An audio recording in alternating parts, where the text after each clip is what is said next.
গ্রামের শেষ সীমানায় অবস্থিত বিশাল রাক্ষসী বিল এখন এক রহস্যময় নিস্তব্ধতায় ডুবে আছে।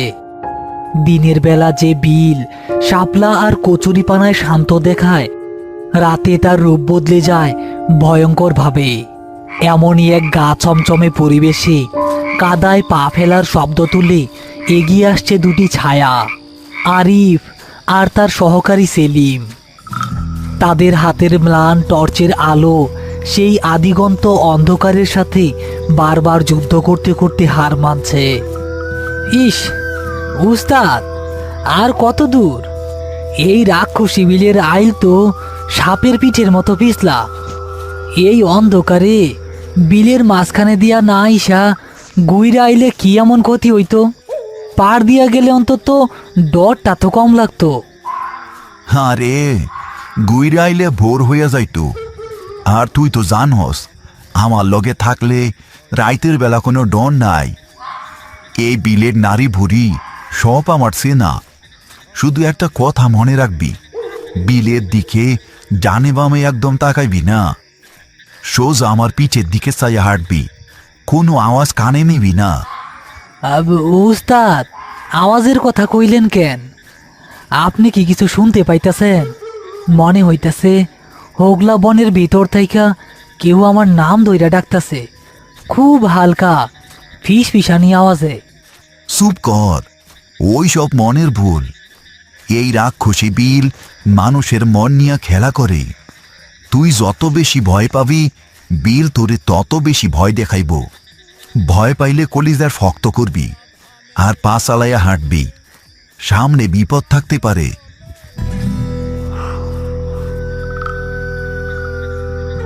উস্তাদ, ওই দেখেন বাম দিকের কচুরিপানার জঙ্গল দিয়া একটা নীল মতন আলো বাইসা আসতাছে। ওইটা কি কারো হ্যারিকেন? কেউ কি মাছ বিলে মাছ ধরতাছে? চলেন না দেখা আসি, যদি বড় কোনো কাতলা মাছ পাইয়া যায়। খবরদার সেলিম, ওই দিকে একবারও তাকাবি না। ওইটা মাছ না, ওইটা মরণ, ওইটা আলেয়া। একবার এই আগুনের মায়ায় পড়লে এই বিল আর তোর হাড়গোড় ফেরত দিব না। সোজা আমার পিঠের দিকে তাকা, কদম ফেল। নিশির ডাকের মতো আলেয়া বা ভুতুরে আলো গ্রাম বাংলার আরেক ভয়ঙ্কর ফাঁদ। পচা বিলের গ্যাসে আগুন লেগে এই আলো তৈরি হয় বলে শহরের মানুষ জানলেও গ্রামের মানুষ জানে অন্য কথা। এই আলো হলো রাক্ষসী বিলের লোভী আত্মাদের ফাঁদ। এরা রাতের বেলা দূর থেকে আলোর ইশারা দেয় যে এই আলোকে হ্যারিকেন বা দামি কোনো রত্ন ভেবে ধরতে যায়, সে বিলের চোরা কাদায় ডুবে মরে। হঠাৎ সেলিমের চোখ গেল বাদিকের গভীর বিলের দিকে। ঘন হোগলা পাতার জঙ্গলের ঠিক ওপরে একটা অদ্ভুত নীলচে সবুজ আলো ভাসছে। আলোটা স্থির নয়, যেন কেউ হ্যারিকেন হাতে নিয়ে নাচছে বা ইশারা করছে। উস্তাদ, ও উস্তাদ, খারান একটু, ওই বাম দিকে দেখেন। আরে কি বেকমু, কইছি না ডানে বামে তাকাবি না। আরে না উস্তাদ, ওই হোগলা পাতার জঙ্গলের মধ্যে কে জানি একটা বিশাল বড় নীল রঙের পাথর নিয়ে খাড়াই আছে।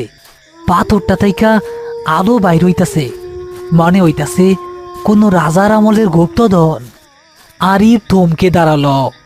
সে বিলের দিকে তাকিয়ে ওই নীলচে আলোটা দেখল। আলোটা দেখে তার বুকের ভেতরটা ছ্যাদ করে উঠল। চোখ না মাফেলিম, ওইটা কোনো রত্ন না, ওইটা আলেয়া, বিলের মরা ভূত। ওরে দেখলে মানুষ রাস্তা ভুইলা বিলের পেটে চইলা যায়। তুই জলদি পা চালা। আরিফ দ্রুত হাঁটা শুরু করলো, কিন্তু সেলিমের চোখ ওই আলোর দিকে আটকে গেছে। নিশির ডাকের ভয় সে ভুলে গেছে, কারণ ওই নীল আলোটা তার মনের ভেতর প্রবল লোভের জন্ম দিয়েছে। আলোটা হঠাৎ করেই দুভাগে ভাগ হয়ে গেল, যেন দুটো বিশাল জলজলে নীল হীরা শূন্যে ভাসছে এবং আস্তে আস্তে বিলের আরো গভীরে সরে যাচ্ছে। আরিফ সামনে হাঁটছে, সে ভাবছে সেলিম তার পেছনেই আছে। তার চোখ ওই নীল আলোর জাদুতে পুরোপুরি আচ্ছন্ন। সে বিড়বিড় করতে শুরু করলো, হ্যাঁ, এত বড় নীল হীরা, ওইটা বেচা দিলে তো আমি শহরের সবচেয়ে বড় লোক হইয়া যাবো। আমার আর পচা মাছ বেচতে হইব না।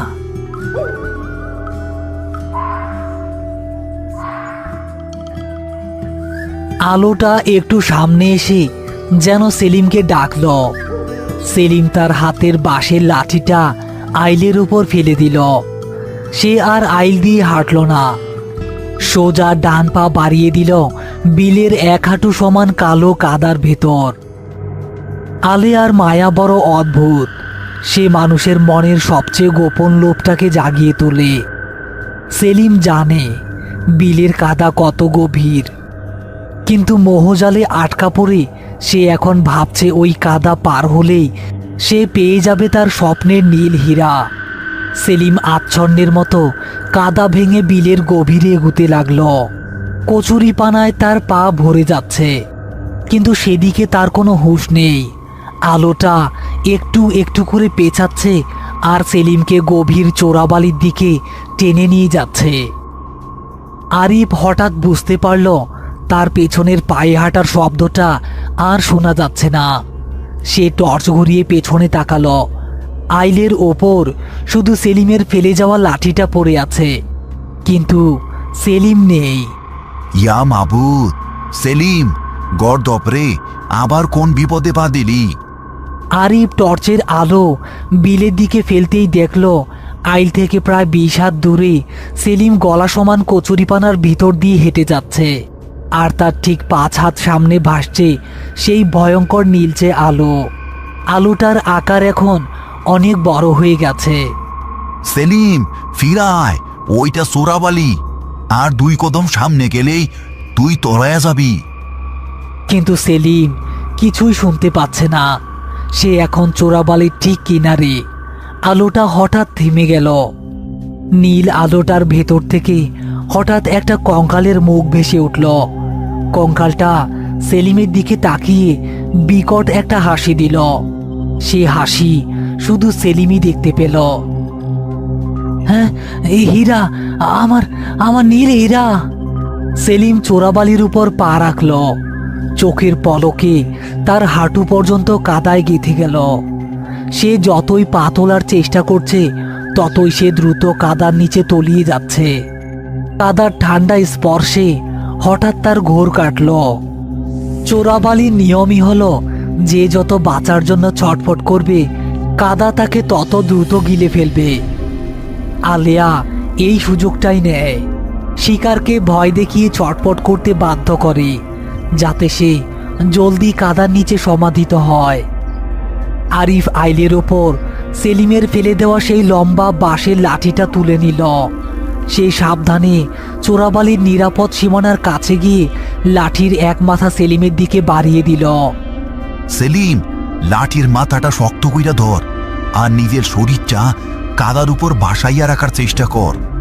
সেলিম কাঁপা কাঁপা হাতে লাঠির মাথাটা ধরতে যাবে, ঠিক সেই মুহূর্তে মাথার উপরে ভাসতে থাকা আলেয়ার আলোটা হঠাৎ নিচে নেমে এলো। সেটা সেলিমের হাত আর লাঠির মাঝখানে এসে দাঁড়ালো।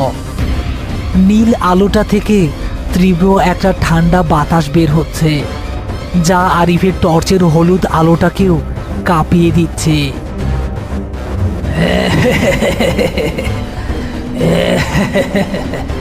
সেলিম, আয় আয়, হীরা নিবি না সেলিম? আয়, এই যে দেখ কত বড় হীরা। আয় সেলিম, আমার কাছ থেকে হীরা নে। আলেয়া নীল আলোটা এবার আরিফের দিকে ধেয়ে আসতে লাগলো। আলোর ভেতরের কঙ্কালের মুখটা আরিফকে ভয় দেখানোর চেষ্টা করছে, কিন্তু আরিফ কাঁচা লোক নয়। সে এক হাতে বাঁশের লাঠিটা ধরে রেখে অন্য হাতে দ্রুত নিজের কোমরে গজে থাকা থলের ভেতরে হাত ঢোকালো। গ্রামের মুরব্বীরা বলে, আলেয়া বা বিলের অশুভ আত্মারা দুনিয়ার কোনো কিছুকে ভয় পায় না, শুধু দুটো জিনিস ছাড়া, আগুনের তাপ আর খাঁটি লোহা।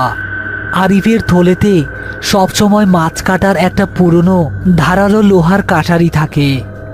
আরিফ থলে থেকে সেই চকচকে লোহার কাটারিটা বের করল। সেই এক মুহূর্ত দেরি না করে কাটারির উল্টো পিঠ দিয়ে তার হাতের টর্চের স্টিলের বডিতে ঘষতে শুরু করলো। একটা খচাং করে শব্দ হলো এবং ঘর্ষণের ফলে আগুনের ফুলকি ছিটকে পড়ল সরাসরি সেই নীল আলোটার উপর। খাঁটি লোহার স্পর্শ আর আগুনের ফুলকি নীলচে আলোর উপর পড়তেই একটা বিকট হিসি শব্দ হলো। মনে হলো জ্বলন্ত কড়াইয়ে কেউ এক মগ ঠান্ডা পানি ঢেলে দিয়েছে। আলিয়ার ভেতরের কঙ্কালের বুকটা যন্ত্রণায় কুঁচকে গেল।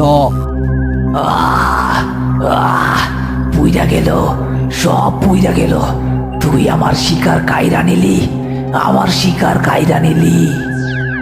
নীল আলোটা দপ করে নিভে গেল, আর নিভে যাওয়ার সাথে সাথেই একটা পচা দুর্গন্ধযুক্ত কালো ধোঁয়া বিলের উপর ছড়িয়ে পড়ল। আলোটা যেখানে ছিল সেখান থেকে টুপ করে একটা জিনিস সেলিমের ঠিক মুখের সামনে কাদার উপর পড়ল। আলেয়া গায়েব হতেই আরিফ তার হাতের বাঁশের বাঁকটা সেলিমের দিকে ঠেলে দিল। সেলিম দুই হাতে বাঁশটা আঁকড়ে ধরল। আরিফ তার গায়ের সমস্ত শক্তি দিয়ে বাঁশটা পেছনের দিকে টানতে লাগলো। কাদার ভেতর থেকে একটা জোরে প্রাস শব্দ হলো। সেলিমকে যেন মাটি ছাড়তেই চাইছে না, কিন্তু আরিফের জোরালো টানে সেলিম ছিটকে এসে আইলের উপর আছড়ে পড়ল। সেলিম কাদায় মাখামাখি হয়ে আইলের উপর হাঁপাচ্ছে। সে হাঁপাতে হাঁপাতেই একটু আগে কাদার উপর পড়া সেই জিনিসটার দিকে টর্চের আলো ফেলল। যে জিনিসটাকে সেলিম এতক্ষণ বিশাল এক নীল হীরা ভাবছিল, সেটা আসলে একটা শেওলা ধরা পচা মানুষের মাথার খুলি। খুলিটার ভেতর থেকে পচা বিলের গ্যাস বের হচ্ছিল বলেই সেটা নীল আলো ছড়াচ্ছিল। ইয়া আল্লাহ, এইটা তো মরা মানুষের মাথা। আমি এইটার লাইগাই বিলের কাদায় ঝাঁপ দিছিলাম। তোরে আমি 1000 বার কইছি, রাইতের বেলা বিলের মধ্যে চকচকা যাই দেখবি মনে করবি ওইটা জমদুদের চোখ। আজাইরা লোভ করতে গিয়া আইস তুই সোরাবালিতে নিজের কবর খুইরা ফেলছিলি। উঠ, জলগে এখান থেকে পাসালা। সেলিম আর একটাও শব্দ করল না। সে কাদামাখা শরীর নিয়ে কুলিটার দিক থেকে মুখ ফিরিয়ে আরিফের পেছন পেছন হাঁটতে শুরু করলো। কিরে সেলিম, জোনাকি বোকা দেখা এখনো ডরাস নাকি? উস্তাদ, ডর তো লাগবই। রাইতের বেলা যেই সব আলো মিটমিট করে এইগুলার কোনো বিশ্বাস নাই। জোনাকির আলো হইলেও আমি আর এখন ওইদিকে তাকাই না। আমার চোখের সামনে এখন ওই পচা খুলিটা ভাসে। হ্যাঁ, শিক্ষাটা মনে রাখিস। রাইতের আধারে যেই আলো বিনা কারণে পথ দেখায়, সেই আলো আসলে পথ ভুলাইয়া মরণের দিকে নিয়ে যায়। রাক্ষসী বিলের সেই রাতের পর সেলিম আর কোনোদিন রাতের বেলা বিলের ধারের কাছেও যায়নি।